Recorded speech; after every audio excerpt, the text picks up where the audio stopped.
जय हिंद, वंदे मातरम। दोस्तों, स्वागत है आपका आपके अपने YouTube channel Khan learning class में। अगर आप भी टेट और सीटेट एग्जाम में बैठने जा रहे हैं तो ये वीडियो आपके लिए बहुत ज़्यादा हेल्पफुल होगी, क्योंकि आज आपको मिलने वाले हैं इसमें लैंग्वेज फर्स्ट के 30 क्वेश्चंस, जो बिल्कुल टॉप मॉडल के क्वेश्चंस हैं, जो बार बार एग्जाम में पूछे जाते हैं। परीक्षा तिथि 27 जनवरी 2023 का ये क्वेश्चन पेपर है, आप देख सकते हैं। और पेडागोजी के क्वेश्चंस भी हैं, जो कि 75 नंबर्स की आपके एग्जाम में पूछी जाएगी। टेट एग्जाम का प्री निकालने में हम आपके लिए पूरी मेहनत करेंगे, बस आओ वीडियो को एंड तक ज़रूर देखिएगा और बच्चों को भी शेयर करें, ताकि और बच्चे भी इस फ्री क्लास का लाभ उठा सकें और आप अपना भी इवैल्यूएशन करें, आकलन करें कि इन क्वेश्चंस में से आपके कितने आंसर सही होते हैं। तो चलिए स्टार्ट करते हैं आज की वीडियो। प्रश्न नंबर 1 है, निम्नलिखित गद्यांश को पढ़कर पूछे गए प्रश्नों के सही सबसे उपयुक्त उत्तर वाले विकल्प को चुनिए। एक पैराग्राफ दिया गया है इसमें कि बचपन के पहले 2 सालों तक बच्चे भाषा को केवल सुनते और बोलते हैं। सभी जानते हैं, नॉर्मल सी बात है। उनके जीवन में किताब की कोई कल्पना तक नहीं होती। फिर धीरे धीरे किताबें उनके जीवन में आती हैं। हम किताब किसे कहेंगे? जब कुछ ऐसे पन्नों को एकत्र किया जाता है, इकट्ठा किया जाता है, जिन पर कुछ लिखा हुआ या छपा हुआ होता है, तो वह किताब बन जाती है। बहुत पहले भारत और उसके आसपास के देशों में ताड़ के पत्तों पर लिखा जाता था। तो ये जो पैराग्राफ है आपका कि पत्तों पर लिखा जाता था या चित्र बनाए जाते थे, फिर उन पत्तों को इकट्ठा करते और उन्हें धागों से बांध दिया जाता था। तो इस तरह से ये जो पैराग्राफ है प्राचीन समय की बातों से रिलेटेड है। बचपन के पहले जो बच्चे के बारे में बताया जाता है, उन सभी से रिलेटेड है। तो पैराग्राफ को पढ़ने में आपको अपना ज़्यादा टाइम नहीं लगाना है। सरसरी तौर पर आपको पैराग्राफ पढ़कर सीधा अपने क्वेश्चन की तरफ आ जाना है। क्वेश्चन नंबर पहला है हमारा कि मशीन से किताब छपने का क्या फ़ायदा हुआ? छपाई वाले की ख्याति होने लगी, मतलब वो प्रसिद्ध हो गया। सभी लोगों को पुस्तकें मिलने लगी, या पुस्तकों की बहुत सारी प्रतियां एक साथ छपने लगी, या सभी लोगों के विचार पुस्तकों में छपने लगे। तो क्या है कि मशीन से किताब छपने का क्या फ़ायदा हुआ? तो ये देखिए, यहीं आप आंसर देख सकते हैं कि मशीन से छपने का फ़ायदा ये था कि किताबों की बहुत सी प्रतियां एक साथ छप सकती थी। ऊपर की लाइन में ही आप इसका आंसर देख सकते हैं। नीचे से जो थर्ड लाइन है आपकी कि थर्ड या फोर्थ है, थर्ड फोर्थ में इसका आंसर मिल रहा है कि मशीन से छपने का फ़ायदा ये था कि किताबों की बहुत सी प्रतियां एक साथ छप गई थी, या एक साथ बिक रही थी और एक जैसी दिखाई देती थी। सो ऑप्शन सी जो है इसका राइट आंसर हो जाएगा। नेक्स्ट क्वेश्चन है, गद्यांश के अनुसार छपाई की मशीन का आविष्कार सबसे पहले कहाँ हुआ था? भारत, मिस्र, चीन या फिर Germany? So option number D इसका राइट आंसर हो जाएगा। गद्यांश के अनुसार अगर देखा जाए तो छपाई की मशीन का सबसे पहले जो आविष्कार हुआ था वो जर्मनी में हुआ था। नेक्स्ट क्वेश्चन है, गद्यांश के अनुसार पहले 2 वर्ष तक बच्चे भाषा के किस रूप से परिचित होते हैं? अभी हम ऊपर पढ़ के आए हैं कि भाषा के मुद्रित रूप से, भाषा के श्रव्य रूप से, भाषा के लिखित रूप से, या भाषा की चित्रात्मकता से। सो ऑप्शन बी जो है इसका राइट आंसर हो जाएगा कि गद्यांश के पहले या गद्यांश के अनुसार पहले 2 वर्ष तक बच्चे भाषा के श्रव्य रूप से परिचित हो पाते हैं, मतलब बच्चे जो भाषा होती है उसको सुनकर ही सीख पाते हैं, उससे परिचित हो पाते हैं। नेक्स्ट क्वेश्चन है, छपाई के आविष्कार से पहले लिखाई किस पर की जाती थी? तो ये भी हम समझ गए, अभी अभी हमने पढ़ा है, गत्तों पर, महीन कागज़ों पर, ताड़ के पत्तों पर, दीवारों पर। तो किस पर की जाती थी? छपाई के आविष्कार से पहले लिखाई ताड़ के पत्तों पर, मतलब वृक्ष था ये एक, उसके पत्तों पर ये छपाई जो है, लिखाई जो है वो की जाती थी। तो ऑप्शन नंबर सी इसका राइट आंसर हो जाएगा। नेक्स्ट क्वेश्चन है, ताड़ पत्तों पर किन लोगों से लिखवाया जाता था? जिन लोगों की लिखाई सुंदर होती थी, जिन लोगों के विचार सुंदर होते थे, जिन लोगों की पोशाक सुंदर होती थी, या जिन लोगों को पढ़ना आता था। तो ताड़ के पत्तों पर किन लोगों से लिखवाया जाता था? ऑप्शन नंबर ए इसका राइट आंसर हो जाएगा कि जिन लोगों की लिखाई सुंदर होती थी उनसे ताड़ के पत्तों पर लिखवाया जाता था। नेक्स्ट है, आविष्कार का क्या अर्थ है? या आविष्कार का अर्थ क्या है? रचना, खोज, निर्माण या शुरुआत? तो आविष्कार का अर्थ समझ गए आप, खोज, सर्च करना, रिसर्च करना। आविष्कार का अर्थ खोज है। शेष दिए गए अन्य शब्दों के अर्थ निम्नवत है। निम्नवत मतलब जो नीचे दिए गए, कि रचना का मतलब निर्माण करना होता है, क्रिएटिविटी। निर्माण मतलब होता है कंस्ट्रक्शन, बनाना, रचना करना। शुरुआत मतलब होता है प्रारंभ करना या शुरू करना। नेक्स्ट है, जो सुंदर चित्र बना पाते थे, इस वाक्य में रेखांकित शब्द क्या है? जो सुंदर चित्र बना पाते थे। इस वाक्य में जो रेखांकित चित्र है, मतलब रेखांकित मतलब जिस पर अंडरलाइन हुई है सुंदर पर, तो वे रेखांकित शब्द क्या है? सर्वनाम है, क्रिया है, संज्ञा है या विशेषण है? तो आप समझ गए, सुंदर मतलब किसी की विशेषता बताई जा रही है, तो क्या होगा कि जो सुंदर चित्र बनाते थे या बना पाते थे, तो इस वाक्य में जो रेखांकित शब्द है वो विशेषण शब्द है, मतलब एडजेक्टिव है, क्योंकि वो चित्र की विशेषता बता रहा है कि सुंदर चित्र, मतलब चित्र को सुंदरता से बताया जा रहा है। नेक्स्ट, विशेषण, जो शब्द संज्ञा या सर्वनाम की विशेषता बताए उसे विशेषण कहते हैं। अब विशेषण के भी निम्नलिखित 4 भेद होते हैं। गुणवाचक होता है विशेषण, क्वालिटी बेस्ड, परिमाण बोधक होता है, प्रूफ बेस्ड, सर्वनामिक होता है और संख्यावाचक होता है। नेक्स्ट क्वेश्चन है, फिर धीरे धीरे किताबें उनके जीवन में आती हैं। रेखांकित शब्द गद्यांश में किसके लिए प्रयुक्त हुआ है? कि फिर धीरे धीरे किताबें उनके जीवन में आती हैं।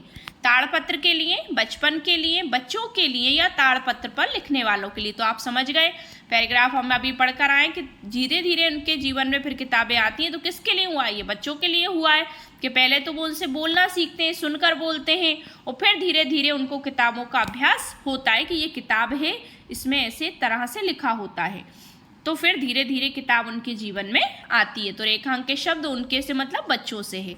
नेक्स्ट क्वेश्चन है, सुंदर शब्द का समानार्थी शब्द है। सुंदर का समानार्थी मतलब पर्यायवाची, खूबसूरत, नैन नक्श, अच्छा या नेक। तो सुंदर शब्द का समानार्थी समझ गए आप? ऑप्शन नंबर ए, खूबसूरत शब्द का मतलब सुंदर शब्द का समानार्थी शब्द खूबसूरत है, ब्यूटीफुल जिसे कहते हैं हम। जबकि शेष शब्दों के समानार्थी शब्द निम्नवत हैं। जैसे अच्छा का हो सकता है बढ़िया, बेहतर, भला, उत्तम, और नेक का दयालु, कृपालु या दयावान।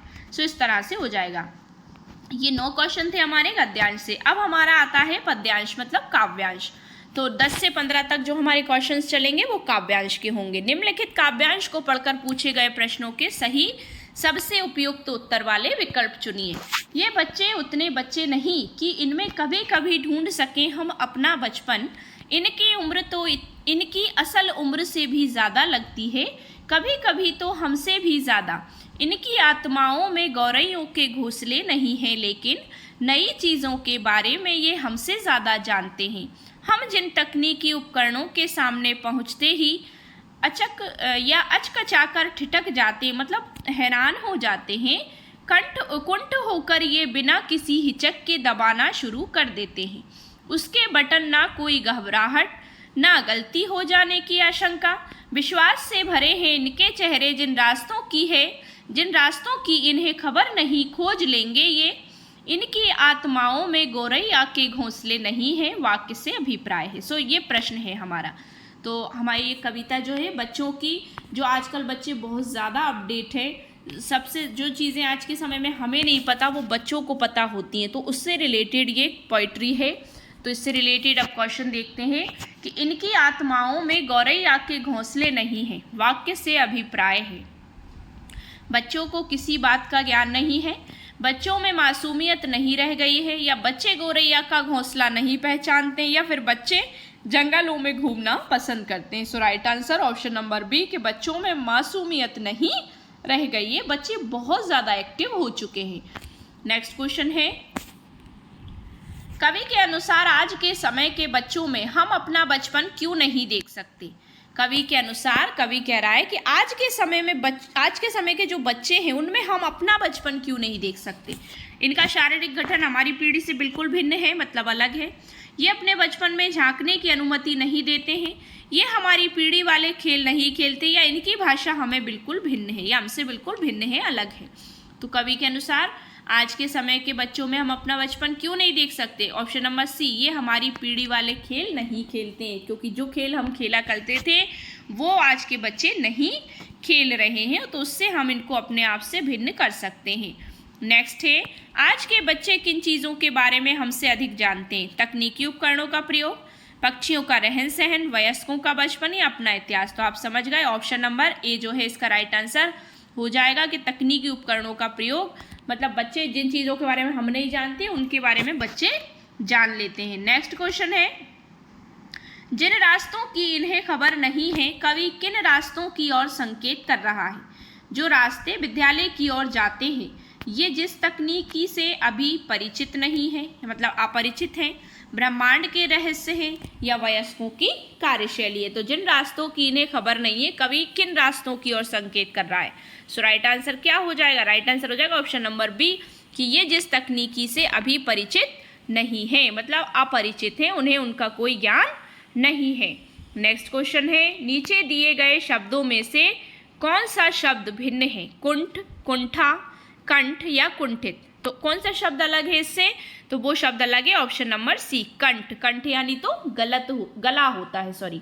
कुंठ, कुंठा, कुंठित होना मतलब घबरा जाना, ठीक है ना, कुंठा हो जाना, हेजिटेशन में आ जाना, और कंठ शब्द जो है वो गले से संबंधित है। नेक्स्ट क्वेश्चन है, यहाँ पे भी आप देख सकते हैं कि नीचे दिए गए शब्दों में कंठ शब्द भिन्न है, क्योंकि कंठ का अर्थ गले से है, जबकि अन्य शब्द और उनके अर्थ निम्न है। कुंठ यानी मंदबुद्धि, कुंठ यानी निराशा, और कुंठित यानी मंद, बेकाम या मूर्ख। नेक्स्ट है, अचकचाकर ठिठक जाते थे। रेखांकित जो शब्द है उसका क्या अर्थ है?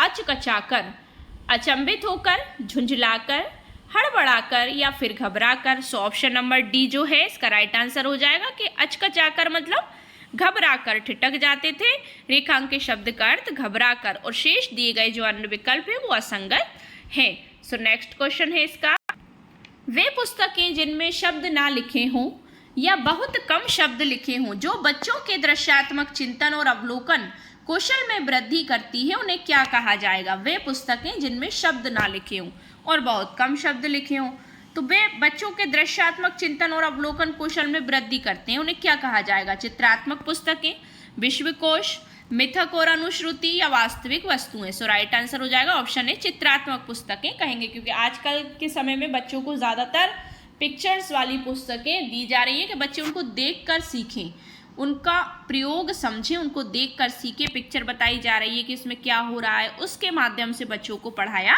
जा रहा है। सो ऑप्शन ए इसका राइट आंसर हो जाएगा। नेक्स्ट क्वेश्चन है, तंत्रिका संबंधी विकार से हुई संज्ञानात्मक क्षति जिसमें शिक्षार्थी अक्षरों और शब्दों को पढ़ पाने और व्याख्या कर पाने में असमर्थ रहते हैं। तंत्रिका संबंधी, तंत्रिका से जो संबंध हो उसके विकार से हुई जो संज्ञानात्मक क्षति है, जो कॉग्निटिव जो उनका हानि हुई है, जिसमें शिक्षार्थी अक्षरों और शब्दों को पढ़ पाने और व्याख्या कर पाने में असमर्थ रहते हैं तथा एक समान आकृति व ध्वनि से भ्रमित हो जाते हैं, इसे क्या कहा जाएगा? अधिगम विकलांगता, अधिगम प्राथमिकता, अधिगम शैली, अधिगम भिन्नता। सो राइट आंसर क्या? ऑप्शन नंबर ए, ये अधिगम विकलांगता है, लर्निंग डिसेबिलिटी जिसे कहेंगे। नेक्स्ट क्वेश्चन है, गुणवत्ता परक शिक्षण अधिगम सामग्री क्या कर सकती है? गुणवत्ता परक शिक्षण अधिगम सामग्री क्या कर सकती है? अध्यापक को भाषा सीखने में मदद करती है, शिक्षार्थियों को भाषा अर्जित करने में मदद करती है, या शिक्षण अधिगम प्रक्रिया को सुगम बनाती है, या मनोरंजन का स्रोत है? गुणवत्ता परक शिक्षण अधिगम सामग्री। सो राइट आंसर हो जाएगा ऑप्शन नंबर सी, शिक्षण अधिगम प्रक्रिया को सुगम बनाती है, सरल बनाती है।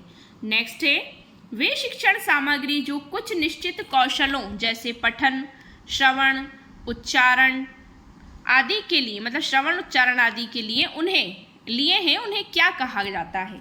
जैसे वे शिक्षण सामग्री, टीचिंग लर्निंग मटेरियल्स जो कुछ निश्चित कौशलों जैसे पठन, श्रवण, उच्चारण आदि के लिए हैं, मतलब पठन के लिए, रीडिंग के लिए, श्रवण उच्चारण मतलब लिसनिंग, प्रोनाउंसिएशन आदि के लिए उन्हें क्या कहा जाता है? कौशल आधारित शिक्षण सामग्री, श्रवण भाषिक शिक्षण सामग्री, ज्ञान विषय शिक्षण सामग्री, या कक्षाई शिक्षण सामग्री।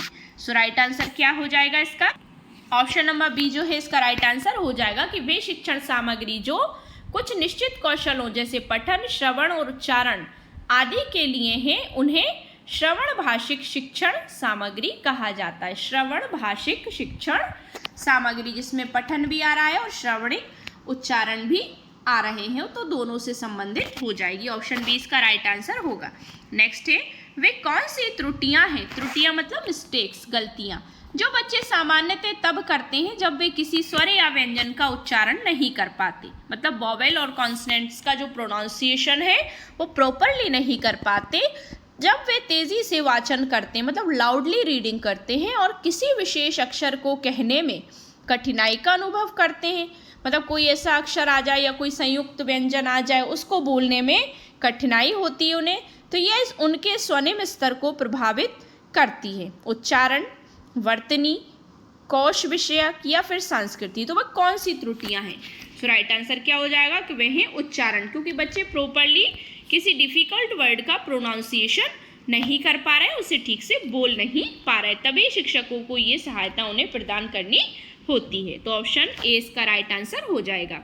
नेक्स्ट है, एक अध्यापिका कक्षा में शिक्षण सामग्री के रूप में सिक्के, नक्शे, टिकट, सिक्के मतलब आप जानते हो कॉइन्स, नक्शे, मैप, टिकट आदि का प्रयोग करती है। इस प्रकार की शिक्षण अधिगम सामग्री को क्या कहा जाएगा? घर की वस्तुएं, वास्तविक वस्तुएं मतलब रियल ईयर जो होती है, शिक्षण सामग्री या कक्षा कक्ष सामग्री। तो ऐसी चीज़ों को क्या कहेंगे? बी कहेंगे, मतलब वास्तविक वस्तुएं दिखा रहे हैं हम उनको, सिक्के दिखा रहे हैं, ये कॉइन्स वगैरह जो उनके व्यवहारिक जीवन से संबंधित है, नक्शा दिखा रहे हैं, टिकट दिखा रहे हैं, तो ये सारी चीज़ें मतलब वो बच्चे देख चुके हैं, कुछ हमने अलग से नहीं बनाया, तो रियलिटी दिखा रहे हैं उनको। ऑप्शन बी इसका राइट आंसर हो जाएगा। नेक्स्ट है, वे विद्यार्थी जो शब्दों में किसी अक्षर को छोड़ने जैसी वर्तनी संबंधी गलतियां करते हैं। वे विद्यार्थी जो शब्दों में किसी अक्षर को छोड़ने जैसी वर्तनी मतलब स्पेलिंग संबंधी गलतियां करते हैं, वे किससे ग्रस्त हैं? गति संचलन विषयक विकलांगता है, संरचनात्मक विकलांगता है, वाक क्षति है या फिर अधिगम विकलांगता है। तो राइट आंसर हो जाएगा इसका ऑप्शन नंबर डी, ये भी उनके अधिगम विकलांगता है, मतलब लर्निंग डिसेबिलिटी है। सो ऑप्शन डी इसका राइट आंसर हो जाएगा। नेक्स्ट है, एक अध्यापक ने महसूस किया कि एक विद्यार्थी बोलते और लिखते समय लगातार कुछ गलतियां करता है, जैसे कि वाक्य है चूंकि तुम संघर्ष कर रहे हो। अब इस वाक्य को वे इस प्रकार बोलता है, संघर्ष की स्थिति में तुम्हें क्या करना चाहिए। तो इस प्रकार की गलतियां क्या कहलाती हैं? ऑप्शन है कोश विषयक, वर्तनी, संरचनात्मक या स्वनिम ध्वन्यात्मक। सो राइट आंसर क्या हो जाएगा? एक अध्यापक ने महसूस किया, ऑप्शन नंबर सी मतलब संरचनात्मक है ये गलती, कि विद्यार्थी बोलते और लिखते समय अनुसार या समय लगातार कुछ गलतियां कर रहा है, जैसे कि वाक्य चूंकि तुम संघर्ष कर रहे हो। तो इस वाक्य को वो किस प्रकार बोल रहा है? संघर्ष की स्थिति में तुम्हें क्या करना चाहिए। तो ये इस प्रकार की गलती वो क्या है? तो वो है संरचनात्मक। नेक्स्ट है, किसी नवीन कोश विषयक या संरचनात्मक अवधारणा को स्पष्ट करते समय संवादों के लिए किस प्रकार की सामग्री का प्रयोग किया जाता है? पाठ्यपुस्तकें, विश्वकोश, शब्दकोश या वास्तविक वस्तुएं।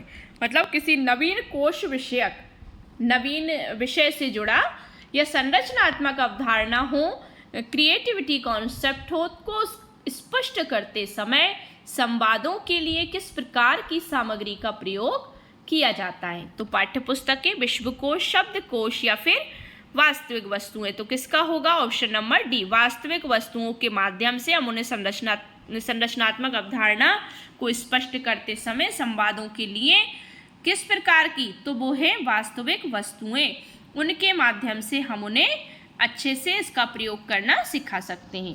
नेक्स्ट क्वेश्चन है, निम्नलिखित में से किसे बच्चों के साहित्य की श्रेणी में नहीं रखेंगे?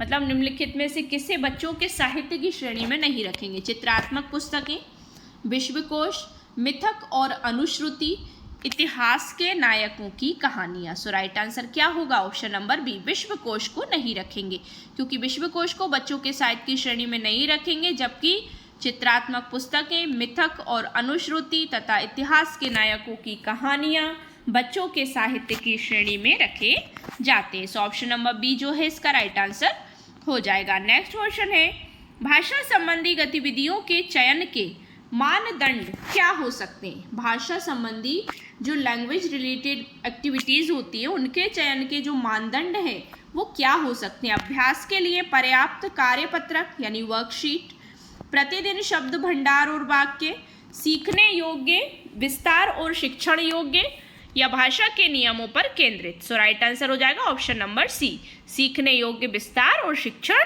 योग्य। नेक्स्ट क्वेश्चन है, किसी बच्चे के आत्म केंद्रित वाचन से क्या तात्पर्य है? आत्म केंद्रित मतलब सेल्फ जो सेंटर्ड होता है, आत्म केंद्रित वाचन से क्या तात्पर्य है? बच्चे ये मान लेते हैं कि दूसरे लोग बिल्कुल वैसा ही सुनते और महसूस करते हैं जैसा कि वे करते हैं। दूसरे लोग उतना ध्यान नहीं देते जितना कि बच्चे देते हैं, या बच्चे ये मान लेते हैं कि बच्चे की अपेक्षा दूसरे लोग अनिच्छुक है, मतलब जानने के इच्छुक नहीं है, और दूसरे लोग बच्चे की अपेक्षा अधिक ध्यान देते हैं। सो राइट आंसर क्या हो जाएगा? ऑप्शन नंबर ए जो है इसका राइट आंसर हो जाएगा कि किसी बच्चे के आत्म केंद्रित वाचन से तात्पर्य है कि बच्चे ये मान लेते हैं कि दूसरे लोग बिल्कुल वैसा ही सुनते और महसूस करते हैं जैसा कि वे करते हैं। शेष दिए गए जो विकल्प हैं वो असंगत हो जाएंगे। नेक्स्ट क्वेश्चन है, चॉम्स्की ने प्रतिपादित किया कि मनुष्य के पास ब्लैंक है, मतलब खाली जो दिया गया उसमें जगह हमें क्या भरना है, जिसके रहते बच्चे भाषा अर्जित करते और प्रयोग कर पाते हैं। मतलब चॉम्स्की ने प्रतिपादित किया कि मनुष्य के पास है क्या है, जिसके रहते बच्चे भाषा अर्जित करते और प्रयोग कर पाते। भाषा अर्जन उपकरण, सार्वभौमिक व्याकरण, बोधगम्य निवेश उपकरण, या फिर संप्रेषणात्मक दक्षता। सो राइट आंसर हो जाएगा इसका ऑप्शन नंबर ए, भाषा अर्जन उपकरण है। ठीक है, तो बच्चे मतलब मनुष्य के पास क्या है? भाषा अर्जन करने का उपकरण है। सो ऑप्शन नंबर ए इसका राइट आंसर हो जाएगा। मतलब भाषा अर्जन क्षमता तथा अंतर्निहित भाषा की अवधारणा प्रसिद्ध जो भाषा है वो वैज्ञानिक नोआम चॉम्स्की से संबंधित है। नेक्स्ट क्वेश्चन है, उपचारात्मक शिक्षण किसे कहेंगे? शिक्षण के लिए तैयारी, यादृच्छिक प्रक्रिया, प्राथमिक स्तर के अध्यापकों हेतु शिक्षण कार्यक्रम, या फिर व्यवस्थित प्रक्रिया। तो उपचारात्मक शिक्षण किसे कहेंगे? राइट आंसर हो जाएगा ऑप्शन नंबर डी जो है व्यवस्थित प्रक्रिया। व्यवस्थित अगर प्रक्रिया होगी, बिल्कुल सेटलमेंट होगा, अच्छी प्रोसेस होगी, तो उसे ही हम उपचारात्मक शिक्षण कहेंगे। आज की वीडियो का हमारा लास्ट क्वेश्चन है, एक 12 वर्षीय बालिका अनेकार्थी शब्दों के प्रयोग से बहुत आनंदित होती है, मतलब खुश होती है। उसका यह आनंद क्या संकेत देता है? मतलब एक 12 वर्ष की बालिका और अनेक जो अर्थों के शब्द होते हैं उनसे बहुत आनंदित होती है, तो उसका यह आनंद क्या संकेत देता है? विमर्श की भाषा की जागरूकता, अर्थगत झुकाव है, निगमनात्मक तार्किकता है, या फिर मानसिक अवरोध है। सो राइट आंसर क्या होगा? ऑप्शन नंबर ए, विमर्श की भाषा की जागरूकता है। मतलब वो बालिका जो है अनेकार्थी शब्दों का प्रयोग करके बहुत आनंदित होती है, तो उसका यह आनंद विमर्श की भाषा की जागरूकता का संकेत देता है। भाषा जागरूकता को किसी विशेष भाषा के रूपों और कार्यों के साथ चेतना या संवेदनशीलता के रूप में परिभाषित किया जाता है, तो उसी को हम क्या कहते हैं? विमर्श की भाषा की जागरूकता कहते हैं। मतलब किसी दूसरे के साथ जोड़कर उसको परिभाषित किया जाए। तो ये थी हमारी आज 30 क्वेश्चंस की क्लास। आई होप सो आपको वीडियो पसंद आया होगा। अगर वीडियो पसंद आया तो वीडियो को लाइक शेयर करिए, चैनल को सब्सक्राइब करिए और बेल आइकन प्रेस करना बिल्कुल ना भूलें, जिससे कि आप हमारी कोई भी लेटेस्ट अपलोड मिस ना करें। Thanks for watching my video and see you again with the next video. Thank you so much once again.